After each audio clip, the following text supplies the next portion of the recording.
উঠে না, না জানি নবী আবার বেহুশ হইয়া গেলেন। অনেক সময় পরে নবী মাথা উঁচু করে দাঁড়ালেন, দাঁড়াইয়া নবী দীর্ঘ টাইম আবার কাঁদলেন।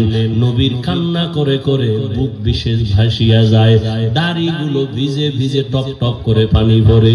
রহমতের নবী দীর্ঘ টাইম দাঁড়াইয়া এরপরে যখন সিজদায় গেলেন, মাত্র 2 রাকাতের প্রথম রাকাতের প্রথম সিজদা দিয়া মনে হয় নবী মরিয়াই গেলেন নাকি।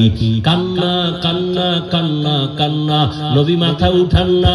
মাত্র প্রথম রাকাতের প্রথম সিজদা, দ্বিতীয় সিজদা দেন নাই। এমন টাইমে শুরু করছে এশার পরে, হঠাৎ করে পেছন থেকে আমাদের আওয়াজ, বেলাল আয়েশা ডাক দিছে, ইয়া রাসূলুল্লাহ। ঘুম থেকে উঠছেন কি ফজরের সময়।